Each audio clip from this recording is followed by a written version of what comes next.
E aí pessoal, beleza? Daniel Queixá falando aqui, Senior Software Engineer.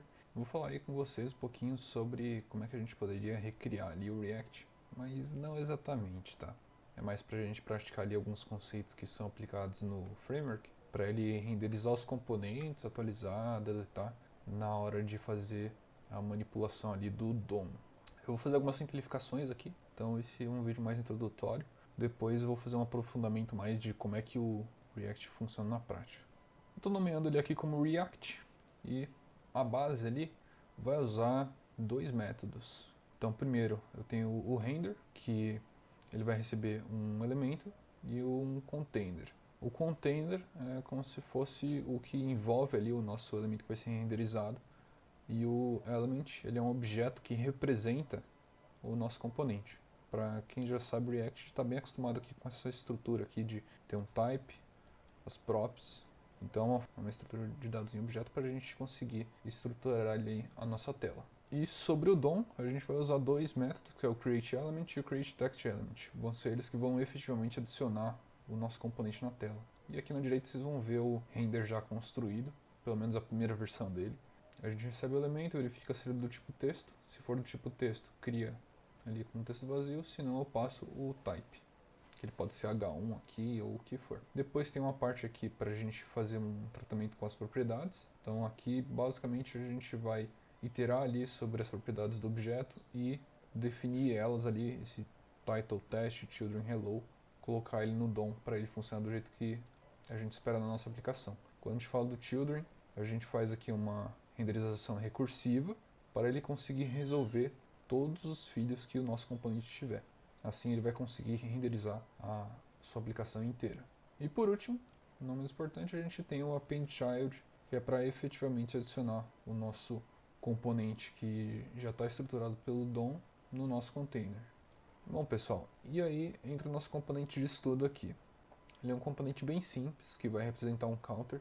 Vou mostrar aqui para vocês a aplicação. É esse site aqui. A gente tem um counter aqui, que vai de 1 até o infinito, e toda vez que eu clicar nesse botão, ele vai somando 1. Aí voltando aqui para o componente, é um componente funcional. A gente tem o nosso useState implementado também por nossa conta. E eu vou fazendo ali a atualização dele, para ele renderizar ali no count o número certinho. Então fica agora uma pergunta, né? Como é que o React está sabendo converter esse JX aqui, que é o counter, naquele objeto que a gente viu anteriormente, aqui do element? É para isso que entra o Babel Plugin Transformer. Então, quando a gente coloca essas anotações aqui, @jxReactCreateNode, o Babel ele consegue fazer a transformação ali dessa anotação para a estrutura de objeto que a gente precisa ali para o render funcionar. Esses comentários são opcionais, tá? Tem como você tirar, até porque o React, por exemplo, ele não usa, mas exige um pouquinho mais de configuração. Então fica aí a curiosidade para quem quiser se aprofundar nesse plugin. E antes de falar de uma refatoração que a gente vai fazer no render, eu preciso que vocês entendam sobre o motor de JavaScript. Peguei essa fotinha aqui que ele destaca ali três componentes principais ali que vai precisar de saber. Um é a call stack e o segundo é o callback queue. Então sempre que a gente executa um método, faz uma chamada, qualquer operação ali de um método, ele vai ser adicionado na call stack, e dependendo se ele é síncrono ou não, ele vai ser mantido nessa pilha e removido se ele for síncrono, depois de ser executado. Só que se ele for assíncrono, ele vai ser colocado aqui na callback queue. E aí depois segue um processo ali do JavaScript que a gente não precisa se aprofundar agora. O ponto é o seguinte, o JavaScript ele trabalha só com uma thread. Se a gente descontar ali o callback queue e o event loop, se alguma coisa trava aqui a call stack, a nossa aplicação literalmente vai travar. Animações não funcionam, qualquer tipo de operação importante que o browser estiver fazendo vai travar também e por aí vai. E o nosso render, ele tá com um problema assim. Se você ver, a gente tem uma função recursiva que ele sempre vai chamando o render enquanto tiver filhos. O problema é que essa recursividade ela é bloqueante, porque ela vai impedir a nossa call stack de fazer o que o browser precisa enquanto não terminar de renderizar. Se eu tiver uma árvore de componentes muito grande, sim, ele vai bloquear animações e outras operações ali que podem ser importantes para a aplicação. E aí que entra o conceito de Fiber no React. A gente está fazendo algumas simplificações aqui nele, mas isso aqui é basicamente uma estratégia para a gente saber quando que a gente pode fazer essas renderizações e também a gente vai introduzir um novo conceito que no React o pessoal chama de Virtual DOM para a gente conseguir fazer o processamento em lotes, vamos dizer assim. Então, primeiro, como é que a gente vai construir essa função workLoop que vai ser responsável ali por renderizar as fibras de pouquinho em pouquinho? Primeiro, ela vai depender de dois métodos do browser, esse requestIdleCallback e o requestAnimationFrame, que são métodos dali que a gente, falando mais do primeiro, ele vai verificar se o browser está disponível, se ele está ocioso, para poder trabalhar em cima da renderização. Se ele tiver, aí a gente tem um loop aqui, que ele vai construir a nossa Virtual DOM, que essa é uma árvore de objetos que está só em memória, e ele vai comitando, ele vai enviando para a árvore real de componentes somente quando o browser está ocioso ali.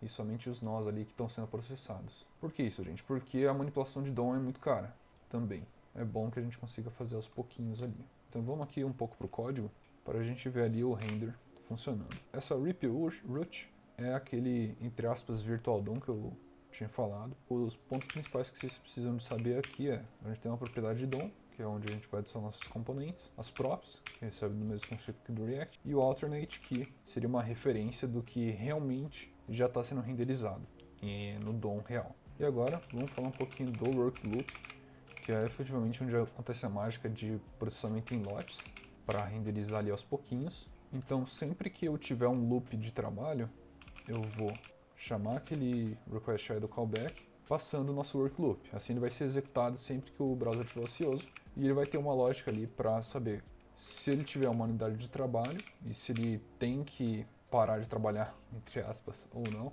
ele vai começar a fazer o trabalho em si. Bem superficialmente, esse showYield aqui, que é quando ele tem que liberar para o browser começar a renderizar, fazer as coisas dele, outras coisas não relacionadas à renderização, ele verifica ali se ele tem tempo suficiente. E aí, se ele tiver tempo, então ele vai fazer esse perform unit of work. E vocês vão ver aqui, ele vai iterar ali sobre filho do componente e os irmãos do componente. E se ele tiver concluído esse processo, depois ele vai fazer até para o tio. Eu vou passar daqui a pouco para o artboard, vocês vão entender melhor.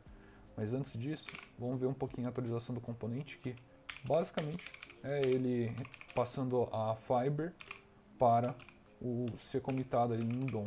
Então vocês vão ver aqui o document create text node e o create element da mesma forma como tinha antes. Bem tranquilo. Agora aquela parte que ficou confusa ali sobre as fibers do filho e do irmão, acontece um processamento ali, que eu falei que é de cima para baixo, numa árvore, se a gente imaginar essa árvore de componentes aqui, que ele vai indo do componente pai, aí vai para o filho, vai para o filho, vai para o filho. Assim que não tiver mais filhos, vai para o irmão. E aí entra a parte que é meio confusa, mas é para ele conseguir renderizar a árvore inteira. Eu falei que ele vai para o tio desse componente aqui 5. Então, ele vai ir para o pai e aqui para o tio, que é o 6. Com isso a gente vai ter renderizado ali a árvore de componentes inteira. E o melhor, a gente está fazendo isso em lotes, de acordo com a disponibilidade do navegador para trabalhar. Se tudo deu certo, no final ele vai fazer esse commit root, que é efetivamente pegar o que está na nossa árvore do Virtual DOM e adicionar no nosso current root, que seria o que está efetivamente renderizado no DOM. Só que assim, aí entra a segunda parte, né? A gente está adicionando componentes no DOM. Mas e se a gente precisar de atualizar um componente ou deletar ele? Para isso a gente vai verificar ali as props de cada objeto que a gente tiver ali para ser renderizado. E com isso, vou mostrar aqui para vocês como é que fica no código. Porque lembra, a gente criou aquela estrutura de fiber, de whiproot. Vocês vão ver aqui no update host component que tem aqui reconcile children. É aqui que acontece a mágica para saber qual que vai ser o tipo de reconciliação que a gente vai fazer na nossa árvore. Se é um update, então o update ele vai verificar se a gente tem uma fiber antiga e se tiver um elemento para ser renderizado e eles forem do mesmo tipo. Então se eu tiver, por exemplo, 2 H1s, então eu tenho que saber ali que eu vou ter uma fiber nova que vai ser renderizada conforme a disponibilidade, mas com as novas propriedades. Depois eu coloco um if que vai verificar se Os tipos não são os mesmos. Deu para ver ali que ele está querendo adicionar um elemento novo. E se a Wood Fiber, que é esse aqui, ó, lembra daquele alternate que eu falei antes, que representa uma referência à árvore que já está renderizada? Se eu verificar que eu tenho uma fiber e eles não são do mesmo tipo, então a gente sabe que é para deletar. E aí a gente pode fazer isso aos poucos ali também num vetor, que ele vai deletando os elementos. Por fim, a gente pega essa nova fiber ali que foi atualizada e coloca na nossa fiber que está em progresso, se for o primeiro elemento. Se não for, aí a gente vai colocar ele como um irmão. A gente vai fazer essa iteração enquanto tiver ali elementos para serem reconciliados. Então é isso, pessoal. Vou deixando aqui essa aulinha aqui sobre como é que a gente poderia aprender alguns conceitos do React de forma simplificada. Vou deixar na descrição um link com o código desse exercício ali, também com um estrinho para quem quiser se aprofundar do hook, use state e de um componente funcional, porque aquela implementação ali que a gente conversou durante o vídeo, ele atende mais o componente de classe, ainda não o funcional. Mas tem um detalhezinho ali que vocês vão ver no repositório que tem como. E talvez mais pra frente eu volte ali e me aprofunde nesse segundo tópico. Mas a ideia seria mais pra frente pegar ali o que o React efetivamente faz e passar pra vocês aí. Boa, ficando por aqui, gente. Deixa um like, se inscreve, até mais.